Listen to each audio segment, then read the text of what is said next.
Simulan na natin ang good news, attorney, kung saan na-air ng June 19 at may YouTube title, OFW nagtago sa CR para humingi ng sakslolo. At meron tayong flashback video, panoorin niyo po. Wala si Cherry Torpe. Humingi po na gusto ko umuwi ng Pilipinas. Hindi po alam ng local agency ko na naglipat ako sa ibang amo. Cherry, safe ka ba dyan sa kinalalagyan mong yan? Ngayon po, meron po akong takot kasi sinabihan ako 2 days na lang itatapon niya ako sa street. Lahat ng ginagawa ko para sa kanya mali. Galit na galit siya sa akin, hinampas niya ako sa likod, tinulak niya ako. Napakaliwanag na may violation dito yung mga agencies mo.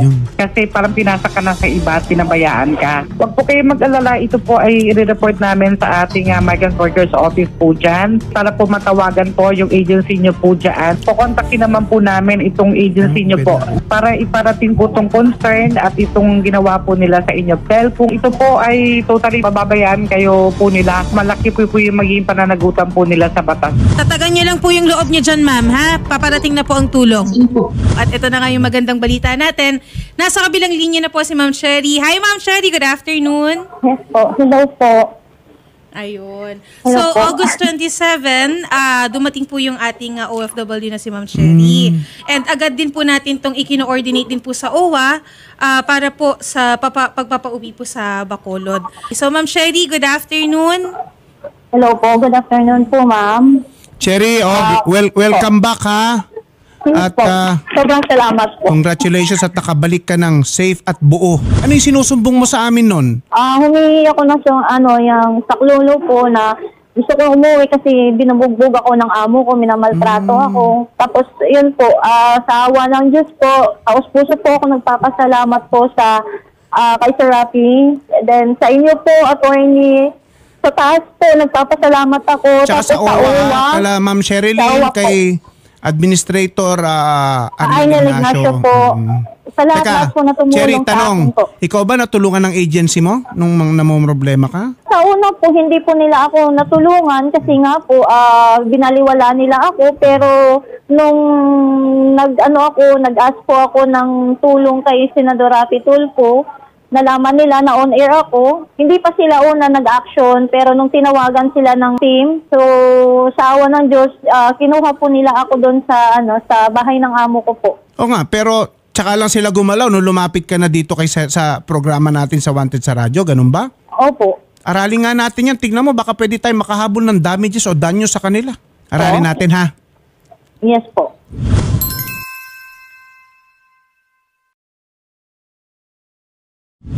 Actually ngayon, attorney, siya po ay nasa airport ngayon at meron po siyang flight pauwi po ng Bacolod para makasama niyo po yung pamilya Ano niya. ba? Anong balak mo? Mag-OFW ka ulit? Siguro po, wag na pumusok kasi na-trauma na ako sa nangyari. So, mas maigi na lang po na mag-for-good ako sa Pilipinas, nakasama ko yung pamilya ko. Safe ako. O kaya ingatan mo yung ano man yung natitirang pera sa'yo dyan. Ingatan mo. Yes po. Sige. Opo, attorney. Opo. So, Ma'am Cherry, baka gusto niyo pong magpasalamat kay Senator. Nanonood po ngayon si Senator Tulfo. Taos-puso po ako nagpapasalamat kay Senator Rafi Tulfo, sa OWA, at saka po kay Attorney Villamor, at saka sa iyo po, Ma'am Sherin, sa pagtulong niyo po sa akin na wala po kayong tigil sa pag-contact po sa agency ko. Sobrang salamat po. Taos-puso po ako nagpapasalamat na makakauwi ako ng ligtas at safe at saka kompleto po sa pamilya ko. Sobrang salamat po. Kami naman po, ma'am, ay natutuwa kami, ma'am, na nakauwi po kayo ng ligtas dito. Gaya nga po ng lagi po namin pinapangako sa mga lumalapit po sa amin dito sa tanggapan po namin. Ma'am Cherry, muli po, kami po ay natutuwa and makakapiling nyo na po. Mamaya pong alas 5 yung flight nyo po pa Bacolod, ang inyong pamilya. Salamat, Ma'am Cherry, and mabuhay po kayo, madam. Mabuhay po kayo, ma'am. God bless Salamat po, ma'am. Salamat po. God bless po sa inyo. Sa iyo po, attorney. Sige, Cherry. Salamat po, Ma'am Cherry. Ito pa, attorney, na-air natin ng August 8 at mayroon YouTube title, pinapasok siya ng kanyang amo sa kwarto at may flashback video. Panoorin niyo po. Lagi po akong hinahalay ng amo ko, ma'am. Pinapasok ako dito sa kwarto, ma'am. Kasi sinungaling ko siya sa inyo na hindi niya naginawa sa akin.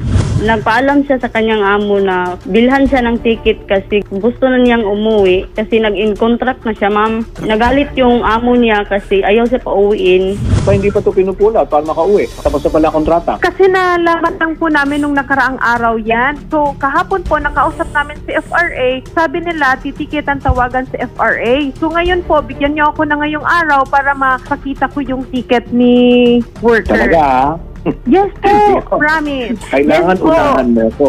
Pag Opo, ako bumili ng promise po. ticket ka, Tatawag ako mananagot mismo. ka. Okay, deal tayo ha?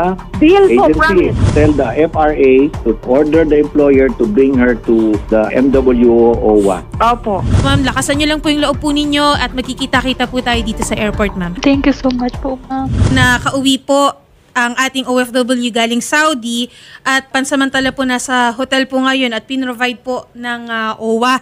At ngayon po ay inaayos na rin po ng OWA yung pauwi po niya sa Mindanao. Gaya po ng ginawa natin kanina kay Ma'am Sherry. So nasa linya po natin si Ma'am Angeline Degamo. Ma'am Angeline, good afternoon po. Good afternoon po sa lahat ng staff sa Wanted sa Radyo at lalong-lalo na po kay Senator Idol Racitor po, ma'am. Good afternoon po sa inyo lahat. Good afternoon, ma'am. Kami po ay natutuwa, ma'am, na papauwi na rin po. Kaysang probinsya po kayo uuwi, ma'am? Ano po, ma'am? Mindanao po, Butuan. Butuan. Okay. So ano pong nararamdaman nyo ngayon, madam? At ilang araw na lang makakauwi na rin kayo sa Butuan, ma'am? Masaya po, ma'am, na nakauwi po ako ng ligtas. Kasi madam, Ma'am Angeline, na gaya po ng pinapangako namin dito, lahat naman po yan tinutulungan po namin. Isa-isa po tinutulungan yung mga OFW na nakakaranas po ng pang-aabuso sa ibang bansa.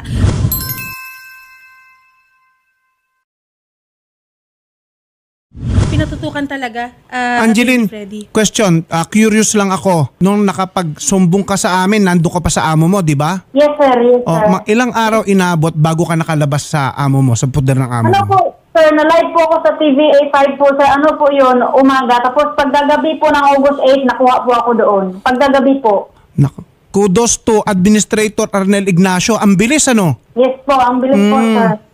Kasi yun ang worry ko nun. Kasi malalaman ng amo mong nagsumbong ka na dito, umere ka, tapos baka, di ba, baka gantihan ka, saktan ka. Buti na lang mabilis na naging galaw ng OWA nila Administrator Arnel Ignacio, di ba?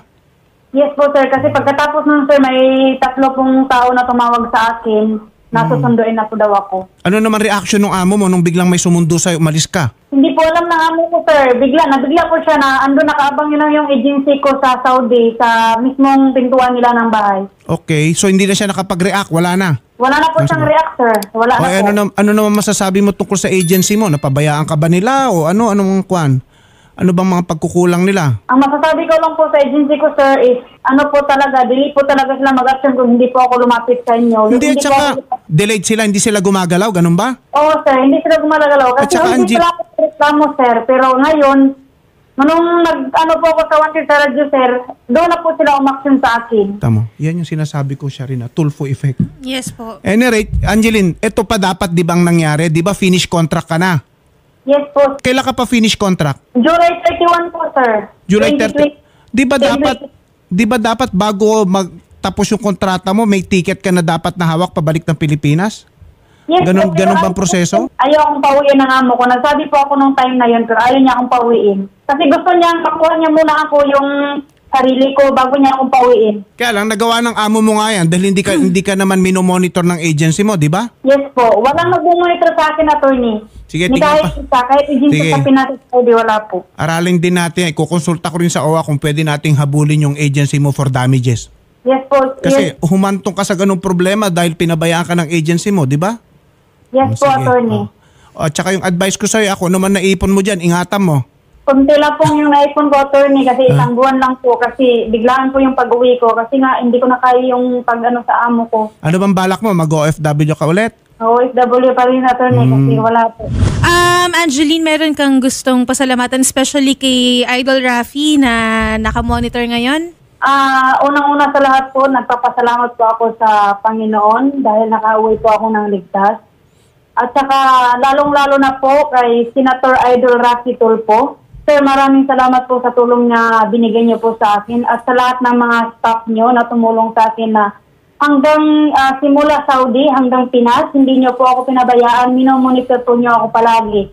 At saka kay lalo na kay Attorney Villamor at kay Ma'am Shari. Ma'am, sir, maraming salamat po ma'am sa tulong niyo. At sir, Attorney Villamor, maraming pong salamat sa tulong niyo na binigay. At lalo na po kay OWA, Sir Arnel Ignacio, sir, maraming salamat po sir sa tulong niyo sir kasi nung time na yun sir, nung sinabi mo na kukunin ako agad doon sir, naligtas po ako agad, nakuha talaga ako agad nung time, nung oras na yun sir, wala po silang sinabi na bukas-bukas kasi kayo na po ang umaksyon sir. Maraming salamat po sir.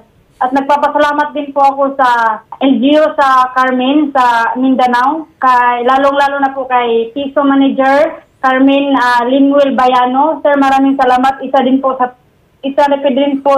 taong tumulong sa akin. Lalo na kay Willie Taglokop at sa mga lahat ng UWA Caraga, UWA Manila at saka UWA Saudi. Maraming salamat po sa inyong lahat dahil po sa inyo nakauwi po ako ng set. At saka sa lahat ng nag-share ng video ko na nagpatulong ako, sa mga lahat ng mga followers ko, lalo na kay Kitos 20 City. Thank you so much po, ma'am. Maraming salamat po sa lahat. Ko pala, ma'am, sa pamilya ko, lalo na sa ate ko pala. Ayun. Thank you very much, Ma'am Angeline. Salamat po, and from time to time, mag-update po tayo para makauwi po kayo ng ligtas sa Butuan, ma'am. Salamat po, and magandang hapon po. Mabuhay po kayo, Ma'am Angeline. Sige, ma'am. Salamat din po sa Wanted sa radyo, ma'am. Mabuhay din po. Salamat po. Ayun. Si Ma'am Angeline Degamo. And syempre, nagpapasalamat din kami syempre kay OWA Administrator Sir Arnel Ignacio, and gayon din po kay Ma'am Noemi Tanag, ang head po ng OWA Airport Team. And syempre si Ma'am Sally Gutierrez, ang admin staff po sa OWA. Maraming